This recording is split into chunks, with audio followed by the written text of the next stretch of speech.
Hello, Omar here, and just wanted to reflect a little bit on the Academy Awards nominations that took place earlier today in Los Angeles, here in California. I have to say that there's no question about it. The Academy loves the film Everything, Everywhere, All at Once. It's a film that got 11 nominations this morning and is likely to be the big winner come March the 12th when the Oscars take place. And then not too far behind, the Banshees of Inisherin with 9 nominations, all quiet on the Western Front with 9 nominations to the best of my recollection. And Elvis was not too far behind either. There was The Fablemans that got 7 nominations, and for me, I'm surprised it didn't get a few more. And Tar, which I was not surprised didn't get more than 6, was right behind it. I think the thing with Tar, a film I adore, I think as you can tell, the film did not get any supporting acting nominations, along with Kate Blanchett's Best Actress nomination. And I think that spells trouble for Blanchett potentially because Blanchett is usually someone, and like lots of lead actors, who win when they have supporting acting nominees in the same film with them.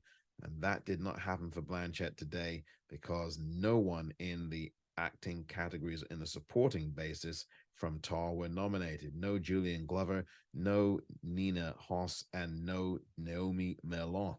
And because those 3 actors were absent, it means really that it might be a bit of a more uphill climb for Kate Blanchett, who is bidding to win her 3rd Oscar. I think this is the film she really supremely deserves it for.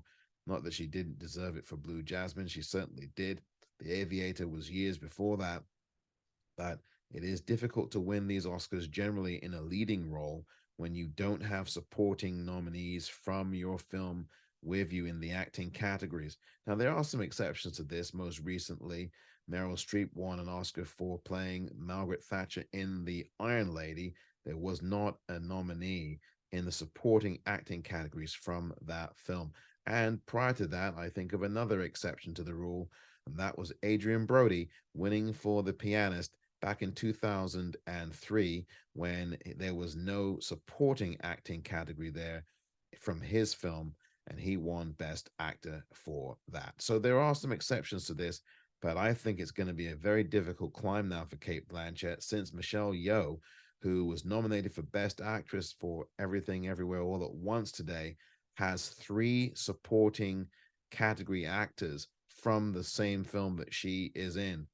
Ki Hee Kwan was the nominee in the Best Supporting Actor category for Everything Everywhere All at Once. And from the same film, there were 2 supporting actress nominees. Both of them certainly are strong ones that could definitely upset the apple cart there for Angela Bassett, if I could speak properly. And it was Jamie Lee Curtis, her first Oscar nomination, and Stephanie Hsu, her first Oscar nomination. Both of those 2 actors from the film Everything Everywhere All at Once, which gives, I think, an augmentation to Michelle Kwan to win the Oscar for Best Actress. And by the way, it would be a history maker, the first time the Academy has awarded an Asian female actor with Best Actress. And that's not something necessarily to poo poo. It certainly is not anything to poo poo. But is it really something to celebrate that it would take 95 years for the Academy to finally award an Asian female actor? I mean, when you really look at it, that's really the way you could look at this, because quite frankly, there are a number of performances in the past that could and should have been awarded and let alone nominated. And the thing is that if Michelle Yeoh wins, and I think she will end up winning this acting Oscar, I will be happy for her, but I will also be thinking,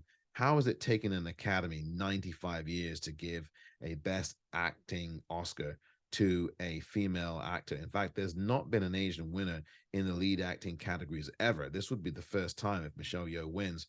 Remember that the only actor who has been Asian who has won this Oscar at all in the acting categories was Hang Nor for The Killing Fields back in the mid 1980s or in the early 1980s. And also remember, just a few short years ago, Parasite won Best Picture. That was the first time in my recollection that a film directed by an Asian director has won Best Picture at the Academy Awards. Of course, there was The Last Emperor, but that was not directed by someone who's Asian. So Those are the things to keep in mind. I think that Tar is going to win something, but maybe only one Oscar, either Best Director or Best Original Screenplay. And I think it's probably going to go Best Original Screenplay.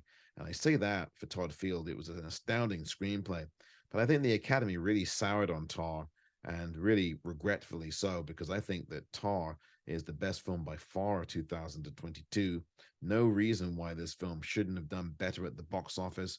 But really, the test of a film is not how great it is at the box office. The test of a film is how much you're talking about it, how much you're thinking about it, how much you want to go and see that film again.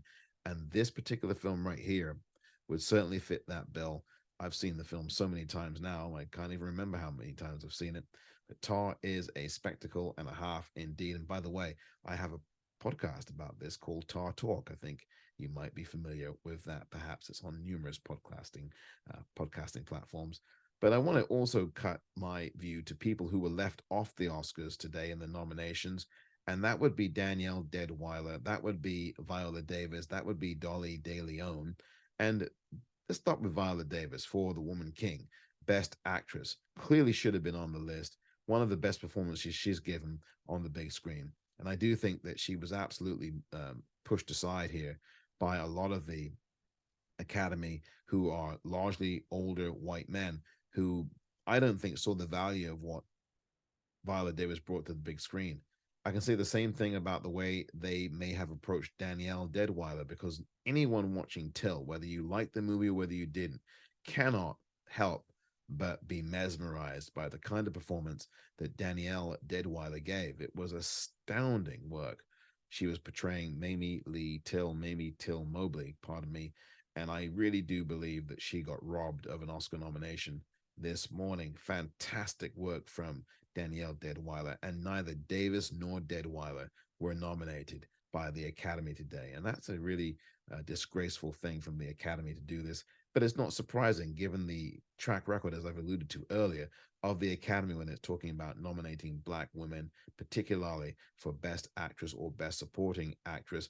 And of course, you've got to look at this as well. Just last week, just 5 days ago, the BAFTA, British Awards of Films and Television, whatever that acronym stands for, just a few days ago, 5 days ago, they nominated both Viola Davis and Danielle Deadwyler. Why didn't the Academy follow suit? Why didn't they follow suit? I mean, if the BAFTAs, for goodness sakes, can do this, why can't the Academy?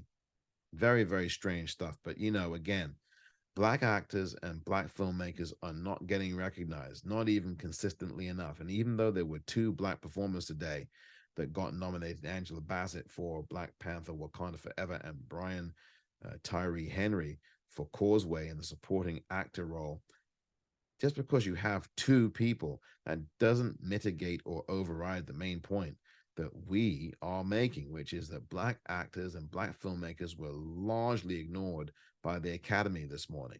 You have the likes of Gina Prince Bythewood, the director of the film The Woman King, should have been nominated. You have the likes of Chinyo Chukwu, who should have been nominated for Till with her direction of that film. You had Casey Lemons, should have been at least looked at and considered for her directing of the film Whitney Houston, I Want to Dance with Somebody. You have Naomi Aki, lead actor in that same film about Whitney Houston, gave a brilliant performance, should have been nominated for her work in it. There was the film The Woman King, as far as Tuso Mbedu was concerned, supporting actress, should have been nominated in that category. Lashana Lynch, same film, same supporting category, should have been nominated, and so on and so on. We can look at numerous people. We can look at a number of people. Black Panther perhaps should have got more than the nominations that it got. I mean, there's just lots of things about these awards nominations today that do not sit right, and especially when you're talking about Black actors. And again, Dolly De Leon, she should have been nominated.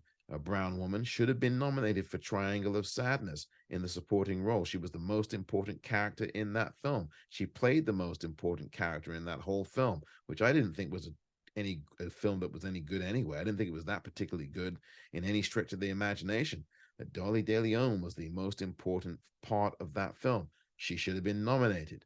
I find it really interesting that the Academy gave the nominations both to the director, Ruben Ostlund, and for his screenplay, but not to Dolly De Leon, who I thought was the most interesting and most important character, again, as I said, of the film Triangle of Sadness.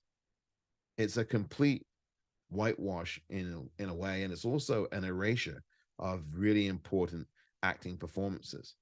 And there was erasures of some white actors as well, white performers. I thought that Gabriel LaBelle should have been on the list of nominees this morning for Best Actor for The Fabelmans. He was not.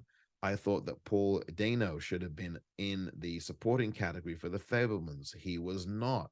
I also thought that Judd Hirsch being nominated seemed to be curious enough to me because they didn't think he was that good in the film. And I thought that you could have had Paul Dano in there instead.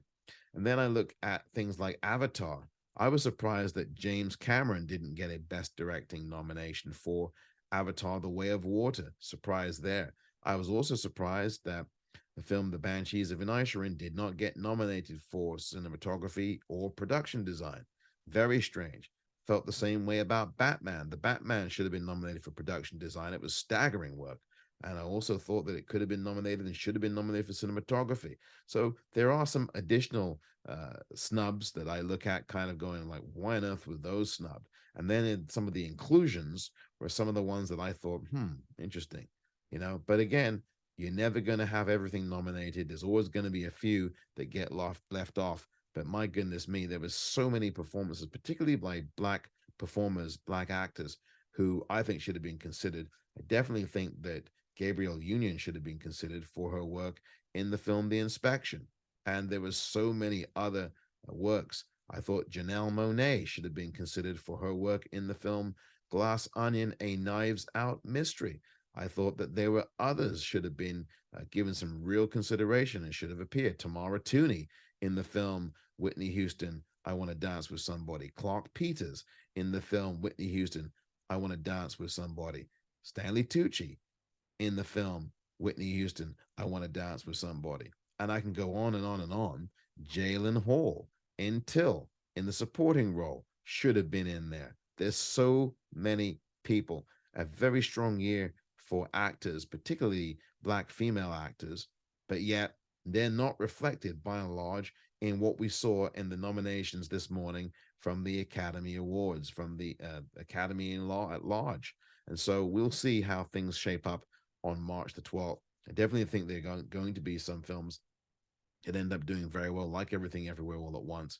But above all, I thought that there were some real omissions here in this morning's nominations. Really poorly done. I really cannot think to the life of me that you would exclude both Viola Davis and Danielle Deadwyler, two of the year's best performances on screen, on the big screen.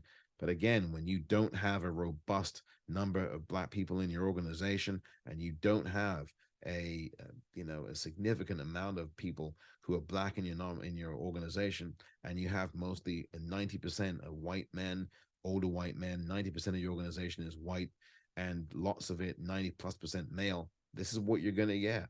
You're not going to get a full complete picture of what the nominations could be. And that's what happened here, I think, today.